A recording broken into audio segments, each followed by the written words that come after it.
to India and Ireland, round Africa and back again. We don't really need to know just where we'll go.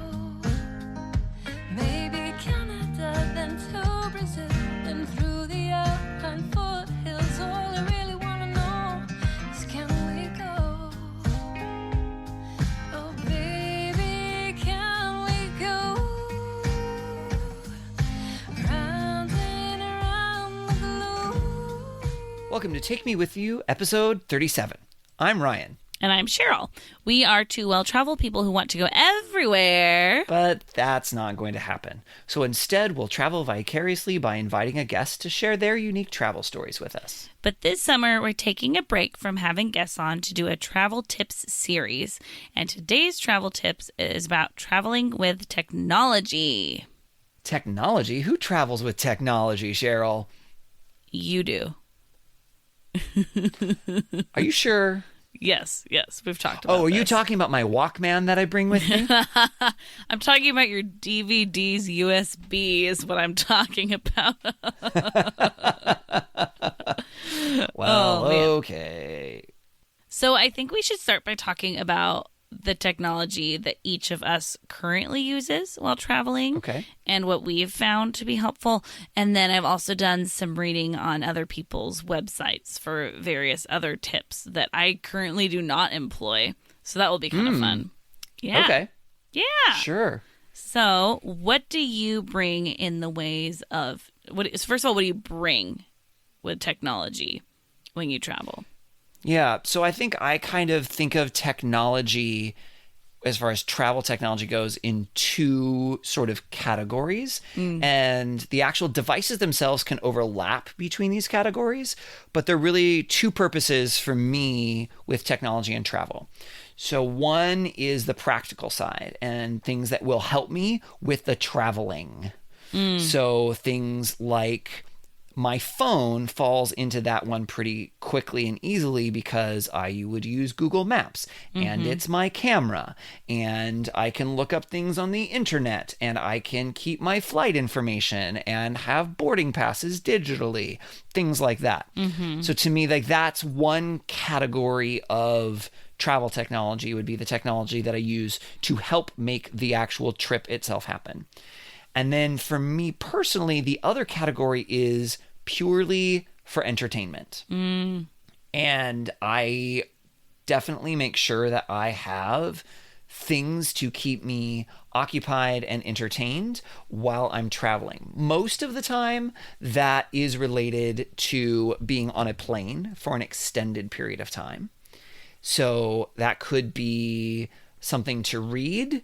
I know you've done an e-reader before, but you can even, I've got the Kindle app on my phone. I don't do a ton of Kindle stuff, but if you're, read things on your phone, you can do that. Definitely downloading podcasts, like maybe your favorite travel podcast, hint, hint, wink, wink. But, downloading podcast episodes, downloading episodes from Netflix or digital movies that I own that I can download copies of so that I can watch them on my phone if I want to.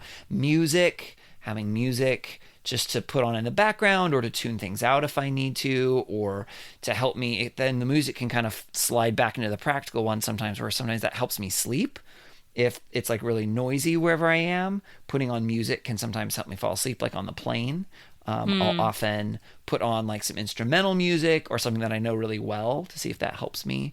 And then, as you referenced at the beginning of the podcast, I also have a USB drive, USB like flash drive stick thing. That's the technical term.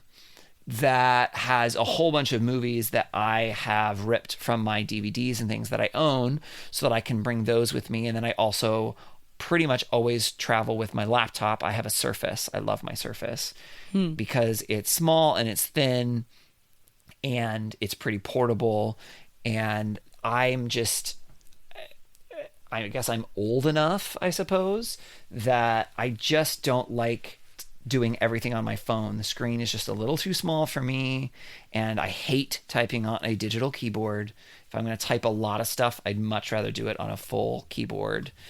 And yeah, so I think that's just like my real quick.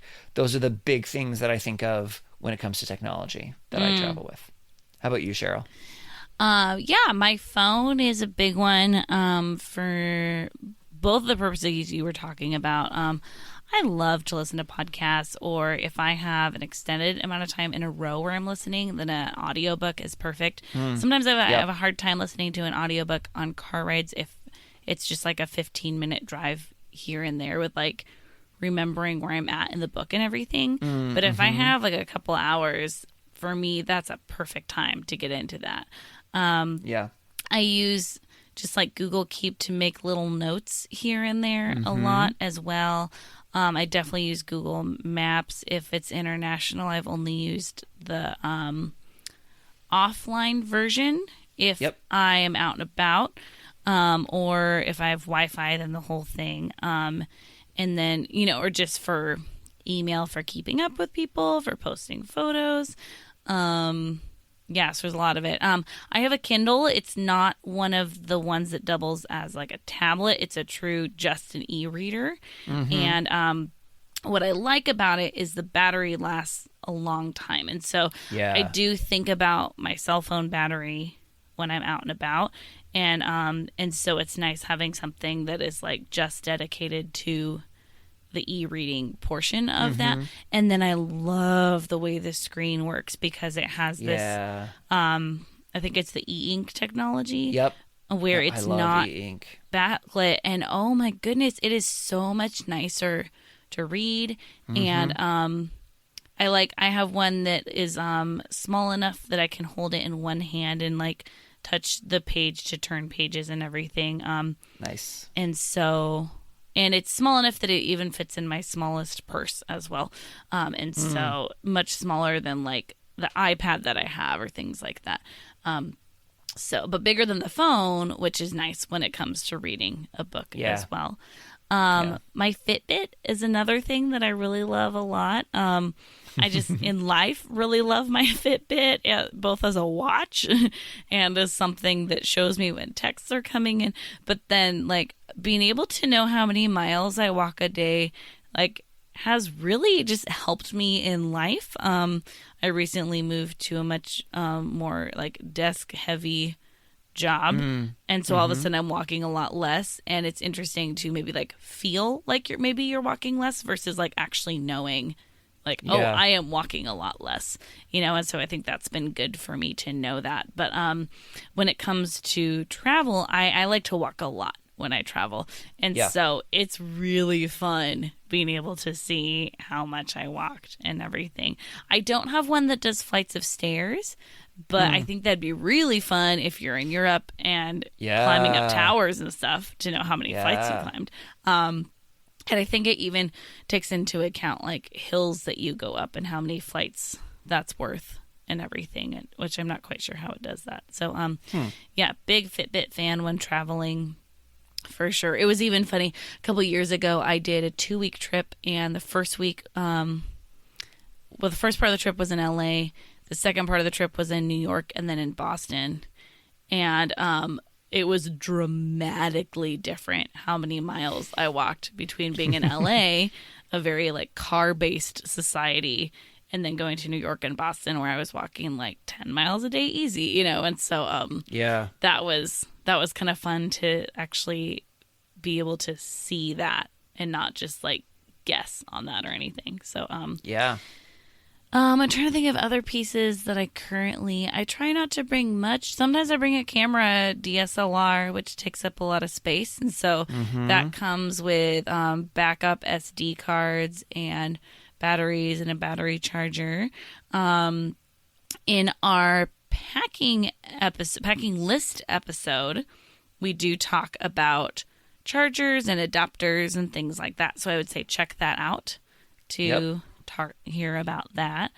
And then if I'm on a flight where there is a screen, I just love to watch movies on a plane. And so that's something I enjoy a lot. I'll just bring my own headphones and plug them in the headphone jack. And I've found that in recent that's what I like more than reading on a plane normally, because then I can kind of half zone out and Yeah. watch a movie, and so or listen to a podcast and sleep. And so those are the biggest things I'm currently using. Certainly, I just keep an email folder of anything related to the trip that's specific for that trip, so that I can Yeah. search in that folder for any reservations I have, or even like whatever else happened email wise.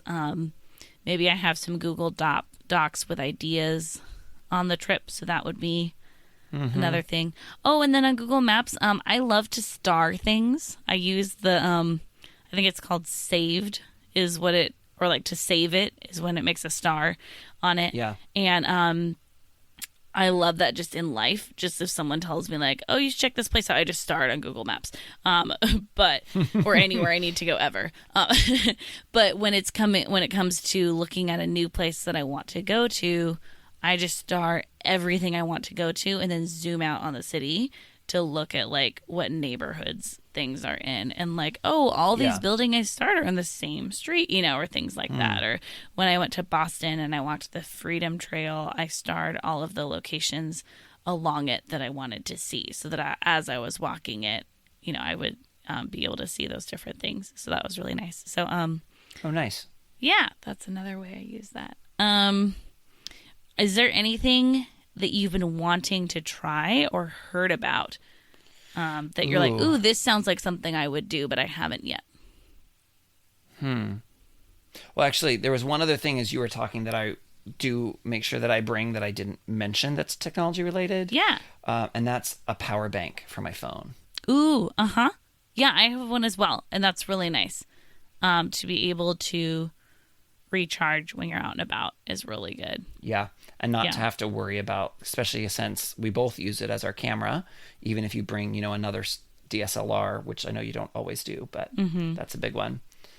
As far as technology that I don't have that, well, this is not directly travel related, but it is related to something you mentioned, which is I would really like a smartwatch. I don't need the fitness tracker portion, which a lot of them do, which is fine. But I just like the idea of being able to quickly see messages on your watch and a lot of those kind of connected things. The problem is I'm picky and haven't been able to find one that does quite what I want the way I want. The closest thing actually was the Pebble, which no longer exists, and I believe Fitbit is the one that bought them. But part of what I liked about it that nobody else is doing is the screen was e-ink. Really? Yes. So it was the always on, and it was just like you're talking about with your e-reader. It's so much easier to see. It's not the backlit, LED screen. It's it wasn't not a touch obnoxious. screen. Yeah. And there's one that is, I don't know if it actually is e-ink or if it's just similar to e-ink. I think it might be. I don't remember. But it's an off-brand. It's called the Amaze Fit Bip. It just doesn't look nice. And so I'm like, I don't really want it because it doesn't look nice. Fair. And I mean, I don't need it to look amazing, but I just don't want it to look clunky like it does. Yeah. So that's something that I think could be really nice, especially if you were to pair it with your phone to do like walking directions and things, that because would it can be like so nice. vibrate when it's time to turn or whatever. Yeah, that'd instead be of pulling your nice. phone out all the time. So that would be nice. I think also you mentioned audiobooks, and I pretty much right now I just get audiobooks from the library, Yeah, me too. which is great, except that you have to turn them back in digitally. Yeah. And so leaving on a trip and not knowing exactly how much time you have, and then not knowing how much, you're like, what am I going to finish this book? If I don't finish the book, am I going to be at a place where I could renew it from some other country or, whatever? So some of those things are pieces that I would like to try and figure out, but haven't really done yet. That's related to technology. I've been told that there are also a lot of audiobooks on Spotify these days. Oh, really? I haven't checked it out yet. but I was just told that recently. So that was kind of exciting. I want to browse them because the key thing with audiobooks is like, well, yeah, are there any good ones? You know? Yeah. You know, and Right. so because there could be a lot on there that you don't want to listen to, you know, and so Right. yeah, but we live in King County where there's a really good library system, and Yes. so I would highly recommend just renting audiobooks on your device, and it's pretty great. And yeah, it's tough because a lot of the good ones are going to be on hold initially, and that's not necessarily always a problem just in life, you know. But when it comes to really wanting to have a lot of options of things to listen to on your trip, that can be tricky with like if you place the hold on it super early so that it'd be ready by your trip. Well, you only have like 21 days with the book. It's only 3 weeks, which is not very long. Yeah, and so if it's too early or too late or, you know, things like that, that can really be difficult. And oftentimes you can't instantly renew it if there's a wait for Right. the I've book. run into that before too. Yeah. But I mean, podcasts are certainly something that like I will just like download a bunch of episodes, you know, before going on a trip, because that can be a really nice option. Something with directions that I like to do is if I'm walking in a city and I'm choosing to listen to headphones, which I don't a lot of the times, but if I'm walking alone and just like it's a 20-minute walk to get to this place, you know, I might put in headphones. And then I will just have the directions going with the audio part of it so that it can just tell me when to turn, and then I don't have to get my phone out all the time. So that can be nice. Yeah, let's see. What else? Wi-Fi is also a really nice thing when you're traveling to find. Yes. And based on where you're going, there can be a lot of availability of it. I mean, also just like as time goes on, there's more and more Wi-Fi available everywhere. Yep. But even a while ago, I heard like, oh yeah, in Europe, there's just these Wi-Fi cafes all over the place. And it is true. Like I've been able to find Wi-Fi in so many places. And so one of the most common places that I have found free Wi-Fi internationally is McDonald's. Yeah, McDonald's and Starbucks. Have free Wi-Fi. Starbucks, I found when I was in Spain, I connected to it once, and then it automatically connected to all of the ones that I was at ever on the whole trip. And so I don't know if that's like an international thing, but at least like in various cities around the country of Spain, all of a sudden my phone would start buzzing. And when I'd be walking on the street, and it was because I walked in range of the Starbucks Wi-Fi. Oh, wow. And then all of a sudden these texts and emails and notifications started coming in. And so that was kind of nice sometimes, because all of a sudden I'd be like, oh, cool, there's some updates, you know? And so, Yeah. But it was funny that it Interesting. automatically connected without me having to do anything. Because I don't think that's the case in the States. I feel like it's an individual Starbucks. But yeah, McDonald's has been nice. And then I think just a lot of restaurants you're able to get Wi-Fi at. And so that can be a nice thing to know. Well, you never answered the question that you asked me, Cheryl. Is there any future technology that you have not traveled with but would like to travel with? Something you do that I don't right now, Ryan, is you use Google Photos. Yes. So when you take photos with your phone, they automatically upload, right? Well, yes and no. So yes, I use Google Photos because as long as you don't upload the full resolution version, you've got free storage and then it backs them up. However, I learned several years ago, and who knows, maybe the tech has changed, but because the photos are so big, if you are, and this is even domestically, if I have it upload every time it takes a picture, my battery drops like a rock when I'm taking a lot of pictures. Oh, interesting. So my default setting that I have on my phone is that it will only upload pictures, now I'm trying to remember, when it's connected to Wi-Fi, and I think I also have the ability to say and plugged in. Oh, that's good. That's really good. So at the very least, I know that it's only when it's on Wi-Fi, and I tend to only have Wi-Fi on when I'm at home. Like I don't leave my Wi-Fi on just as I'm going around everywhere, because then it's searching at all times and it'll drain Yep. your battery a little bit more. Yeah, that's And true. so it's usually Wi-Fi is usually off on my phone, but and especially traveling, I would leave the Wi-Fi off unless I knew that I was trying to connect to something. And so that has been really nice though. So like basically when I'm at home, either at the Airbnb or at the hotel, I guess it's not home, but you know, after a day of traveling, I'm usually charging my phone anyway and connecting to the Wi-Fi, and then it'll usually upload the photos overnight while I'm sleeping. So then I've got a backup in case something happens to my phone or whatever. And so yes, that has been great. It also means I have a bunch of silly photos that are dumb and that I don't need, because you take the dumb picture because it's funny with your friends or whatever.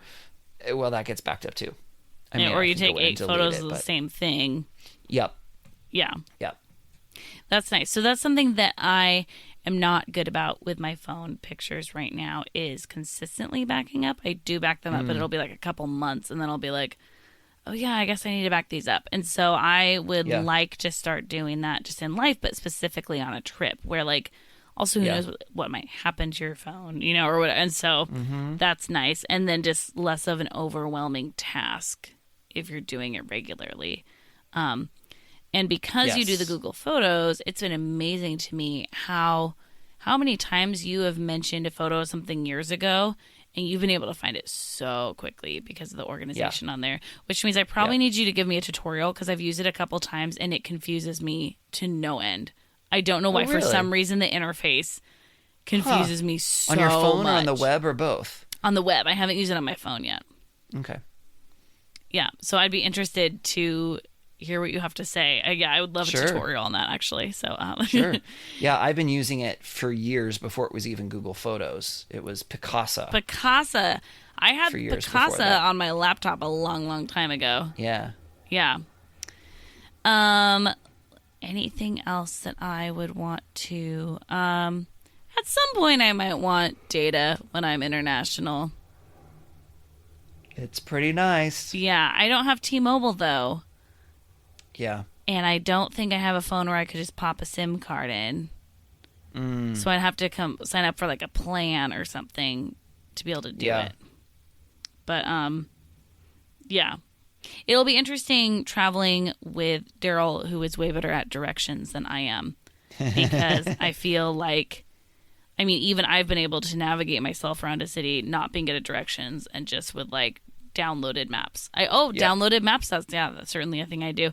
But with him being really good at directions, like I'm like still don't know if I'm gonna need it then, if I'm just gonna like Sure.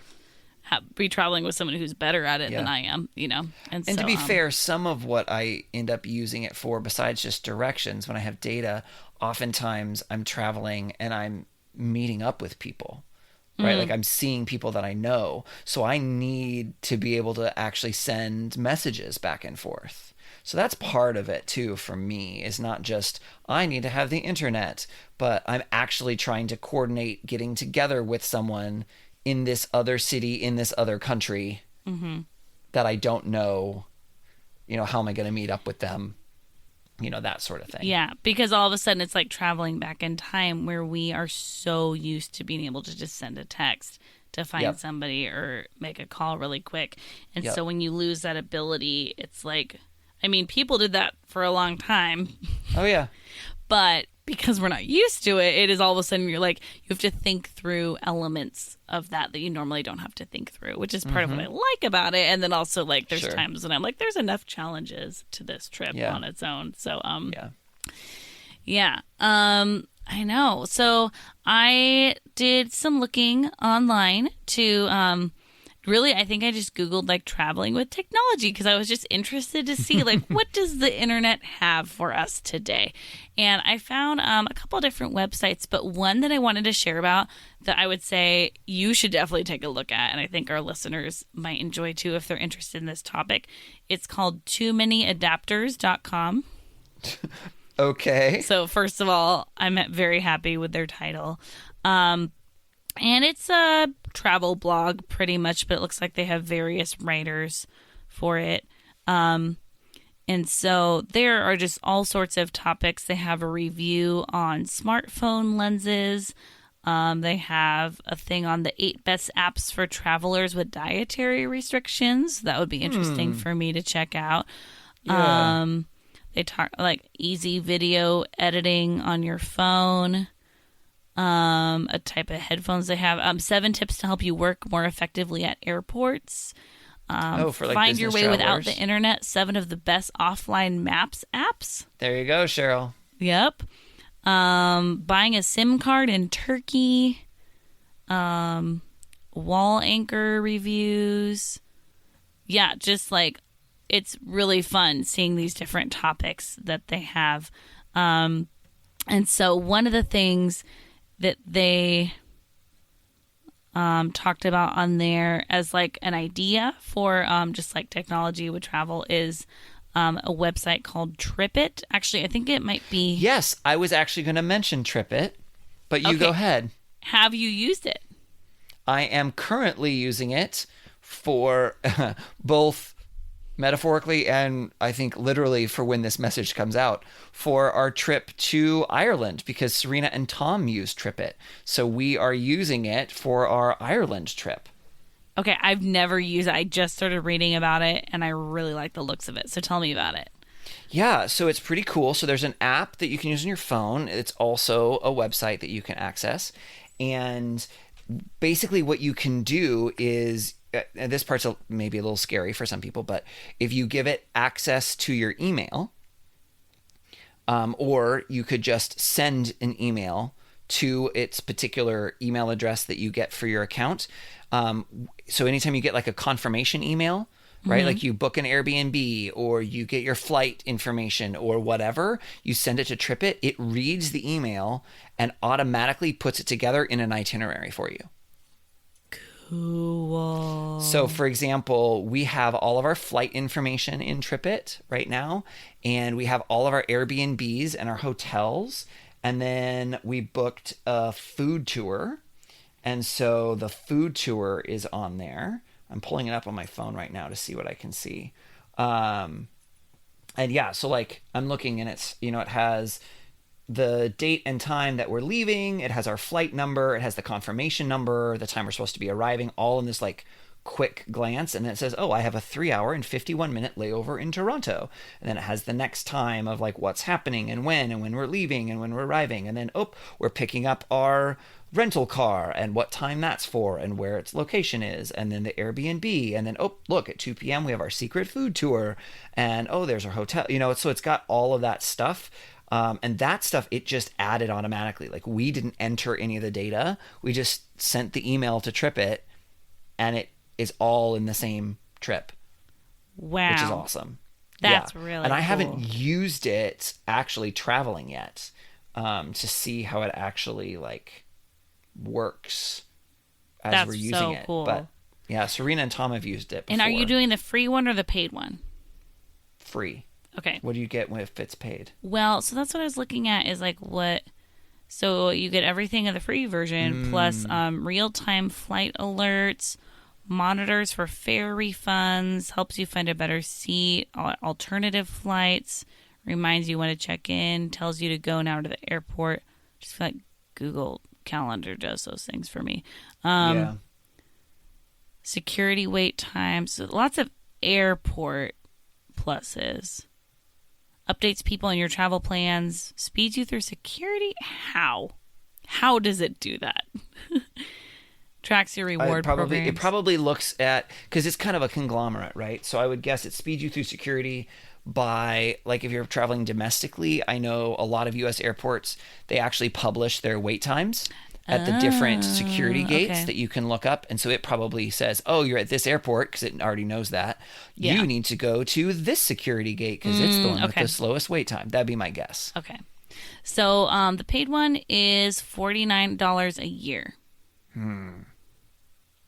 If I was a business traveler, I might do that. I don't know that I would pay for it for the 1 or 2 times a year that I Yeah. do a big trip. Yeah, I think I feel the same. I'm interested to try it too because actually, what I have done is so my Google Calendar reads my emails and then adds things to my calendar, which I like. And so when I book a flight, it adds the flight to my calendar. What gets all kinds of confusing for me. Can you guess what I'm going to say? Go ahead. Time zones. Yes. So I have a really hard time with time zone math anyway.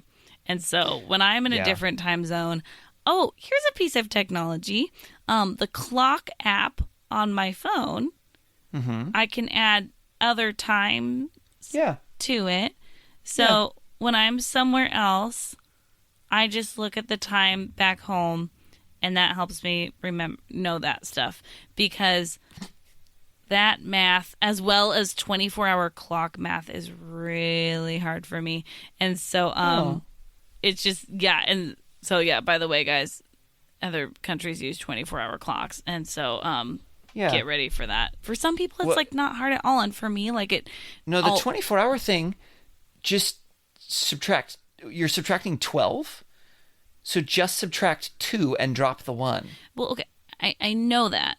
I understand that trick, and still, it's still hard. Okay. It's hard for me. And so same with, the time difference thing, it just, is rough. And so, anyway, though, it's cool. I like that, Google Calendar knows, well, this, tour that you're going to go to is not in Seattle, it's in Barcelona, which means that when it's showing me on my calendar what time it is, it's showing me what time in Seattle it will be when it takes place in Barcelona. Now, I think there is a way you can change that setting because Okay. I'm pretty sure I've seen it before. I don't remember how or what the setting is called. So it's tough because then when it's actually happening and you're over there, it says the correct information. And I mean, okay, it is the correct information. But it just gets really confusing to me because my last couple trips, I've just used Google Calendar to plan some of those things out. And so I'll put in there's this tour at this time and this is happening. And that's been kind of nice to put it on my calendar because that's how I live my life anyway. But what gets so tricky is I have to choose, do I tell it that this thing's in a different time zone? Do I delete the automatic one and then add my own one? Because then it thinks some things are it gets trippy. And so, I made a pun. Did you hear it? Trippy. It gets trippy. It was hilarious. It was real good. Yeah. Real good. Yeah. Ryan silent laughed for a long time, and we had to cut it down for our listeners. That's definitely what happened. So anyway, the idea of something like this, where I'd be able to view my itinerary just with the times and everything, I think would help me because normally I just look at my calendar to figure out my plans for things. So yeah, all that to say, it sounds cool. Yes. So some other things on the Too Many Adapters website that I was looking into. One thing was they had a little article on how to use Instagram to plan your next trip, and the idea was to use hashtags to connect with your travel interest, and then also you can find great photo spots by using Instagram's geotags. And so that was kind of a fun idea. Use tags to record your trip. And so that was kind of interesting thinking about how you could use Instagram before the trip and everything to see where you might want to go. Things like that. I have used Facebook for a couple things before a trip. I've used it for I look at events and I type in the city I'm going to and the days I'm going to be there and just see what Facebook events are there, because there's a ton. So you have to like scroll a lot, but also sometimes you can find things that just like Googling might miss. So I've found like even like, oh, there's this cool like market or this cool little like festival going on, or that's how I found the music on top of that Gaudi building in Barcelona, and so there's that's been a fun thing to use that for. And then I also like using on Facebook, I guess it'd be BuzzFeed's page. Is it called Take Me? Aw, that's fun. It's like our podcast. Bring Me, maybe something like that. And they just like feature cool places all around the world. And so I will just do a little scrolling through there and see like if they recommend like, oh, there's this cool restaurant and they do this interesting thing, because they're just trying to show like unique things with fun visuals. And so that's actually how I found the cookie dough place that I talked about in one of my really early Wish You Were Here's in New York, was because they were like, this place serves cookie dough like it's ice cream. And then I was like, cool, yeah, let's go there. I think it's called Bring Me. Yeah, and so those are ways that I've used Facebook before the trip to do some planning. That's cool. Yeah. What else have you done, Ryan, with technology or heard about as advice? Oh, with technology, so many technology things. I think one of the things actually about traveling and technology is making sure that you aren't overdoing it with technology. Like, it can be incredibly helpful and functional, and it can allow you to have a lot of, great experiences and keep you organized, and like as your camera to take pictures of things. But I think it can also be really easy to just get sucked into the technology and then not experience where you are as much. So I think with all of the benefits that technology can bring, I think there's also value in being intentional about when you use it and when you don't. And that's one of the things that, even though I don't do it myself in that particular way, I appreciate, Cheryl, the way that you intentionally don't get data, partly probably for financial reasons, but also like, no, I want to try and do these directions on my own and independently. And I appreciate that. I think in general, I don't have a lot of trouble turning off technology and putting it away as far as like a phone goes. So that's not something that, I think that's partly why data isn't a super big deal for me to have, because it's not super easy for me to just, I'm not super likely to just disengage necessarily. Whereas I think some people might be. I'm not trying to say some people and mean you. I just mean people in general. And so I think that's just something to be aware of. Like, what is your relationship with technology when you're at home? And do you want that same relationship with technology while you're traveling? Or do you want to try out something else? Do you want to engage in it less? Do you want to engage in it more? Maybe you don't post pictures very often, but while you're traveling, you would like to, so that you've got a record, or, so that other people can know that you're safe or whatever. So there are a number of different things. I'm not trying to say that technology is bad and everyone needs to back off on it. It may be the other way around. It just kind of depends on where you are and what your current connection to technology is. And I think also whether you're traveling with somebody else or not. Yeah. Are you traveling with someone else and you're disengaging from them? Or are you traveling by yourself, and having that piece of technology allows you to actually enjoy the trip more? Yeah, I think those are really good thoughts, because I do get too into my phone. And so I think that's part of why I like taking a break from it. And more than just the data thing, wherever I travel, thinking about like just on my normal commute to work, I listen to podcasts, I have entertainment, and kind of throughout life I end up having that. But then also like I when I want to experience my surroundings, then I really shouldn't have headphones and I should be listening to the sounds. And Yeah.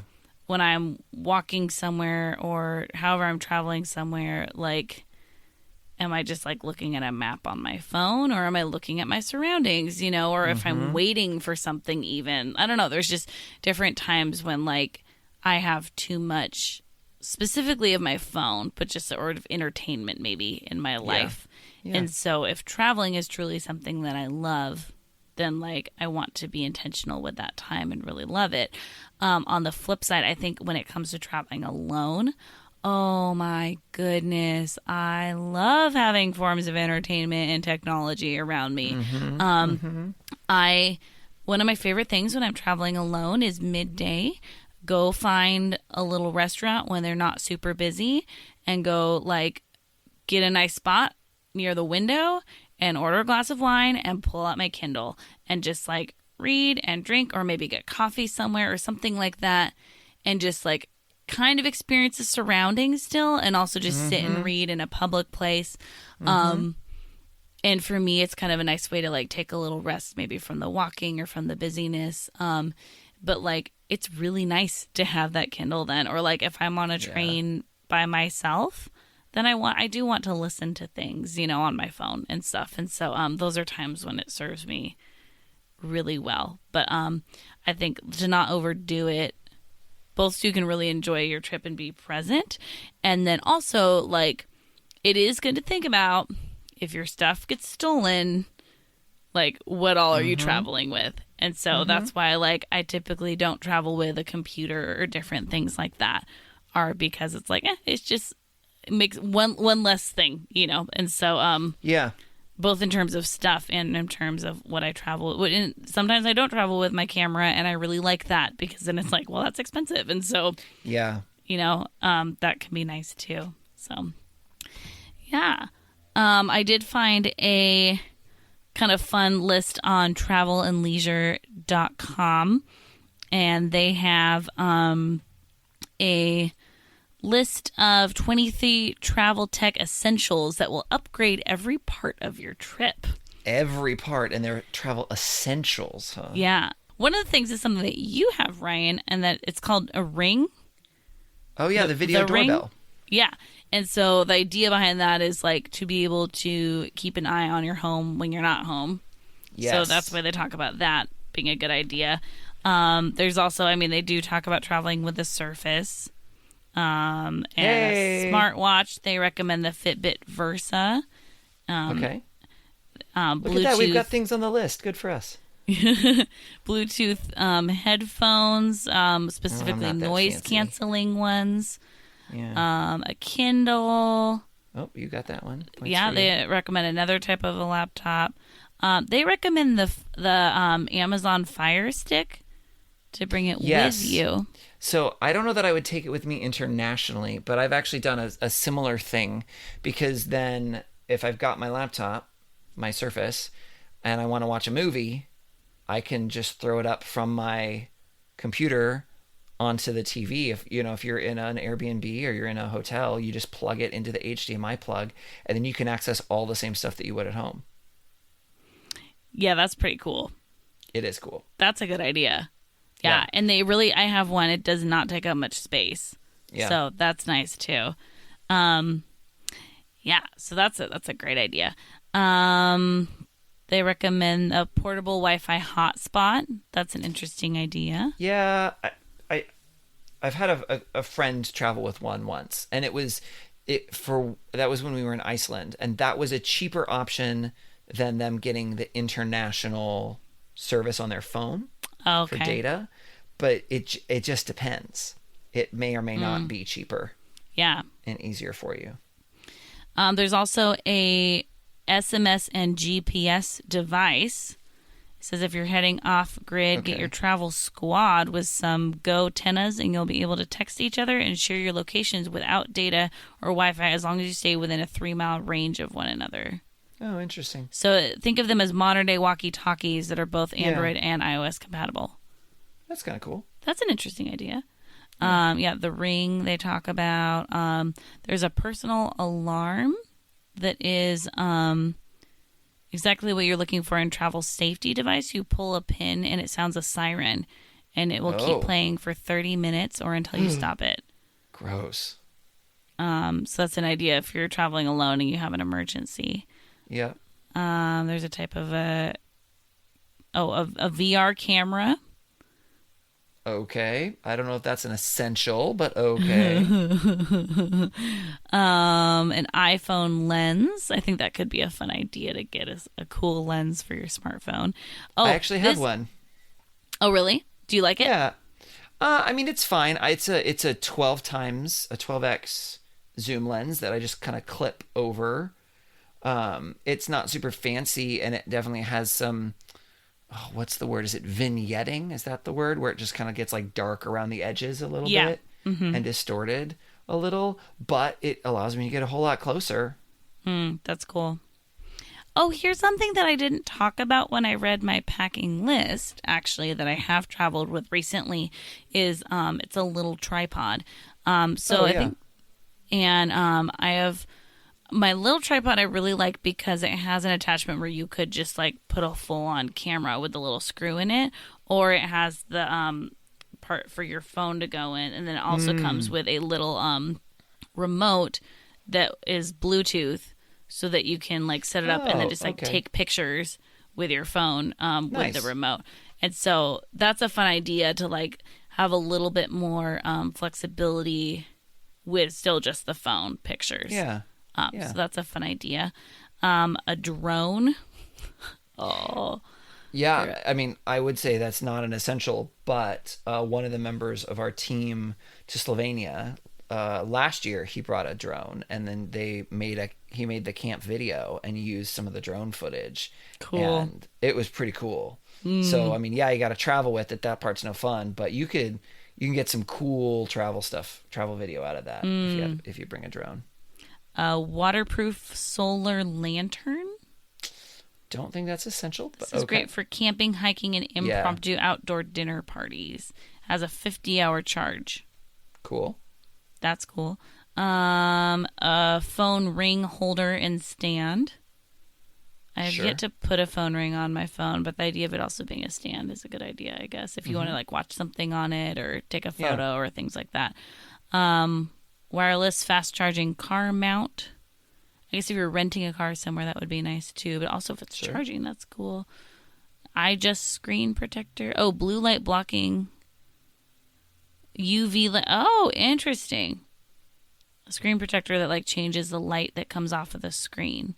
Blue light blocking screen protector. Sure, or you could just go into night mode on your phone. Sleep buds. Oh, fancy earbuds. To like sleep in. Let's see, anything else? A purifier. Oh boy. Sleep I don't aid know device. how many of those are actually essential? Bluetooth speakers. That's also a water bottle. Okay. Yeah. So anyway, I found so many more things, and so I think if people are excited about like other ways that they could use either an app to help them with their trip or a device or different things like that, it's really fun to think about. So, yeah. Yep. Yeah, Final and thoughts? I mean, you just mentioned apps. My final thought is like there are tons of apps for so many things. There's apps for your flights. There's apps for local trains, for like train times and buses and all of those things. So it's definitely worth looking into if you're going to have data. You know, are there some local apps for the city you're going to be in that would make your travel more efficient? How about you? Yeah, I think using technology to help you enjoy your trip more without it focusing on the technology itself it's almost like having a good plan for something is like when it's good, you don't really notice it. I think it's like when you have good technology, like I don't know. I just don't make it about the screen or about the device, but still make it about the trip and then just use it to help you enjoy that trip more. Yeah. I think that's great advice. Sweet. All right, so we're going to move into the last segment of our episode then, called Wish You Were Here. In this segment, Cheryl and I are each going to share a travel attraction from the places that we've been. And it's just one single thing. It could be an event, it could be a location, it could be like a restaurant, something that we think is cool, and just kind of like a little postcard snapshot saying, wish you were here. So what would you like to share for your wish you were here this week, Cheryl? Well, being that it's summer, I have a activity in the Seattle area that I've done a couple times in the summertime and really enjoy, and I thought our listeners might like. And it is to rent a canoe and go on Lake Washington. But I have a specific location I like to rent it from and go, and that would be the parking lot of the University of Washington Stadium.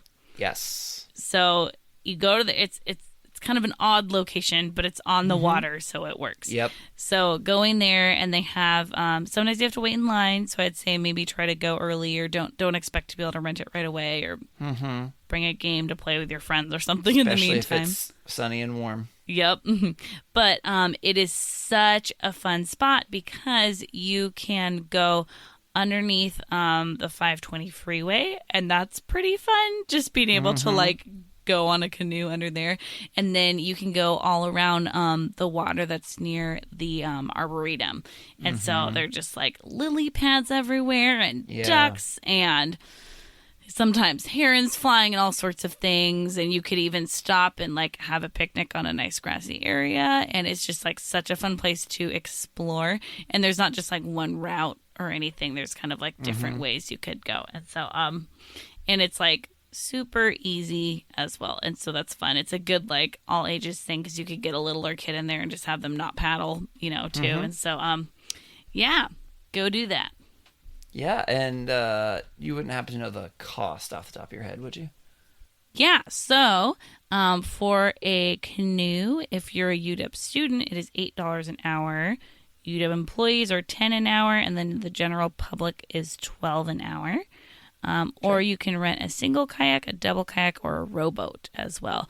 The most expensive is the double kayak, but there you go. So awesome. Yeah. How about you, Ryan?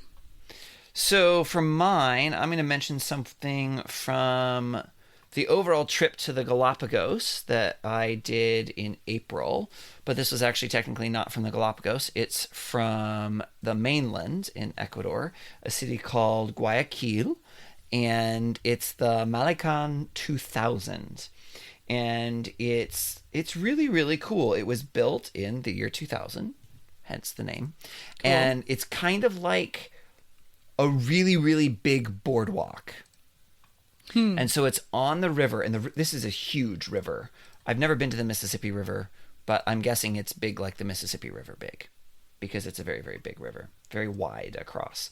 But it's it's just like on the waterfront, and there's all sorts of things. They've got some monuments. They've got like the name of the city in these big giant letters you can get your picture next to. They've got, it's not a pirate ship, but it looks like a pirate ship that you can go and like walk on because it's moored there. And you can just kind of walk down. I think it's like a mile or two long. It's pretty long. And it's just really, really pretty. And there's a really cool park that's there. They've got a kids' play area. If you walk farther north, they've got like a Ferris wheel and sort of like a small amusement park place. They've got restaurants along the way. It's a really cool place to kind of go and hang out in Guayaquil. I had never really heard of Guayaquil before we had been there. Didn't know anything about it. But it's a cool city. It's a very bustling, lots of people, lots of stuff going on place. It's pretty cool. So I would definitely recommend the Malican 2000, which I'm probably mispronouncing, but it's my best. Cool. That sounds really fun. Yeah, Nice. It's really cool. It's a cool place to go hang out, especially if you Sweet. want to do some people watching. Ooh, I always love that. I know you do. Okay, that's going to do it for us for this episode. Thanks so much for listening. We would love it if you would follow us on social media. We are at Timwy Podcast. That's TMWY Podcast on Instagram and Twitter and Facebook. You can also email us at timwypodcast@gmail.com. Send us maybe pieces of technology that you like to travel with, or some apps and websites that you like to use. We would love to hear all about that, or maybe your travel questions or guest suggestions or more. Absolutely. And if you were brave enough to send us your question or comment or app or whatever with your actual voice, you could call us and leave us a voicemail at 406-763-8699. That's 406-POD-TIMWY. And we would love to hear from you and maybe even use your message on the air. We would also really appreciate if you would rate and review us in your podcast listening app or program or whatever it is, so that other people will be more likely to be able to find our podcast. And then please share us on social media. If this is a useful episode, please share it out there so other people can know about it. And so that you don't miss any episodes, please click subscribe. As always, thank you to Beth Reed Miller for awesome artwork. You can check out more of her artwork at Beth Is Something. And thank you to Erica Corbin for the use of her song Round the Globe. You can check out all of Erica's music wherever music is sold. All right, that's going to do it for this episode about traveling with technology. Next week, we're going to continue our summer tips series, so please tune in for that as well. And until next time, take me with you. Take me with you. Can we get a sailboat chasing down the sunset as we float round and round the globe? Salty air and balmy nights, guided only by the lights above, and a little love. Oh, the world is out there waiting to explore, and all our troubles here won't